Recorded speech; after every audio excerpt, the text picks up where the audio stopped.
Diário de Notícias, quarta-feira, 12 de janeiro de 1938. A morte de Lampião, vitimado pela tuberculose, faleceu em Sergipe, o maior bandoleiro do Nordeste. Notícias procedentes de Sergipe, aqui divulgadas, anunciam o falecimento de Lampião numa fazenda no município de Propriá, naquele estado, adiantando que a sua morte foi causada pela tuberculose. Virgulino Ferreira, que se notabilizou pela alcunha de Lampião, foi o maior bandoleiro do Nordeste.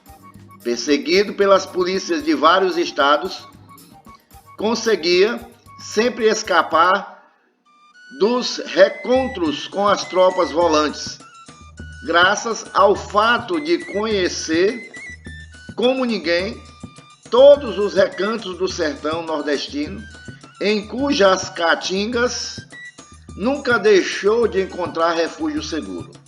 Assim, pôde ele ser o mais temido chefe de bando que a história do cangaço já registrou. 3 dias depois da anunciada morte de Lampião por tuberculose, o Diário de Notícias, no dia 15 de janeiro de 1938, traz uma outra notícia dizendo o seguinte: Lampião morto ou vivo? Um telegrama sensacional, que teve, é claro, a maior divulgação, anunciava há poucos dias a morte de Lampião. Morte prosaica, aliás, na cama, presumivelmente de camisola a tossir. Devorado pela tuberculose, quase cego, ainda por cima. Detalhe aparentemente sem importância.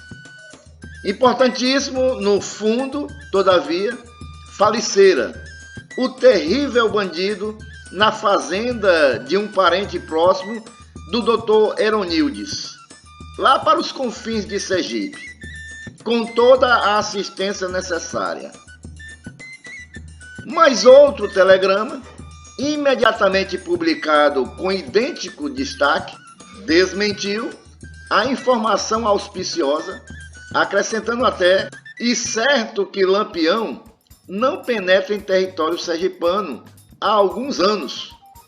Podemos garantir, porém, que não se encontra, nem nunca se encontrou, homiziado nesse estado.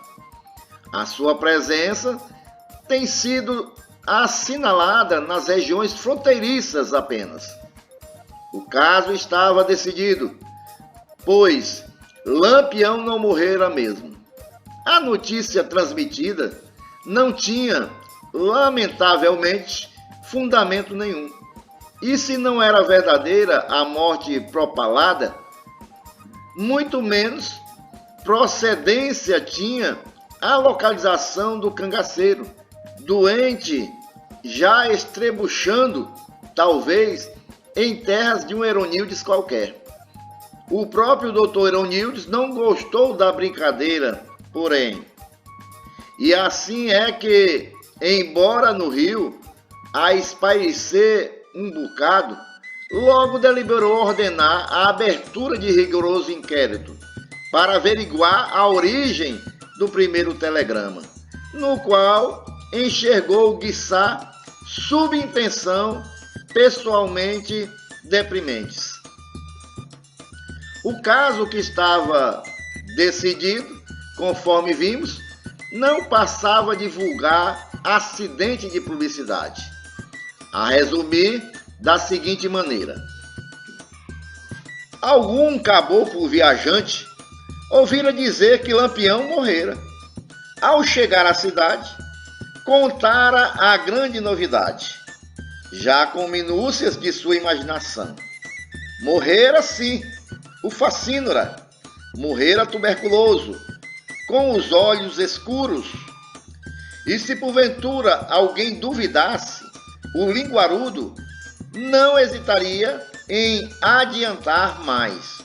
Foi na fazenda daquele parente do doutor Eronildes que o homem espichou o pernil. Eu vi o enterro do bicho. Uma vez espalhada na cidade a novidade, foi colhida pelos correspondentes dos jornais cariocas, que logo telegrafaram. A conclusão a tirar é, sem dúvida, a de que houve precipitação de parte desses correspondentes.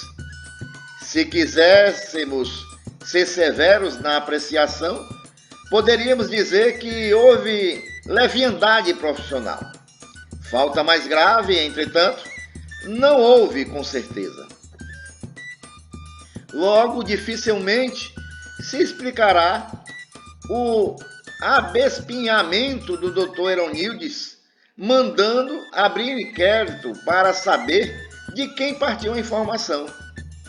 Sergipe é justamente o estado que Lampião mais respeita, nas suas correrias sanguinárias, fiel a antigos compromissos de amizade, segundo é corrente.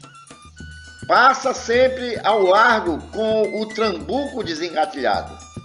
Se por acaso atravessasse as fronteiras, fugindo à perseguição das volantes baianas e cearenses, que não lhe dão trégua, não é nunca para pilhar e assassinar.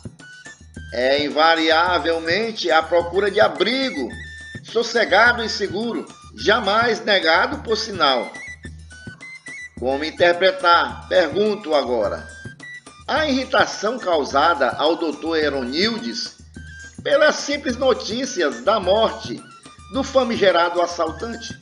Ninguém ignora que Lampião só continua vivo e impune porque ainda não houve o propósito firme de castigá-lo. Não é ignorado.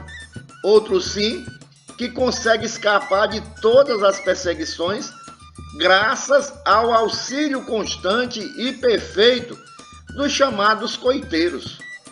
Esses sujeitos, em geral, fazendeiros abastados e de prestígio político, encarregam-se de trazê-lo ao par dos movimentos da tropa, fornecem os aprovisionamentos necessários, inclusive de munição, e às vezes também o escondem nas suas propriedades.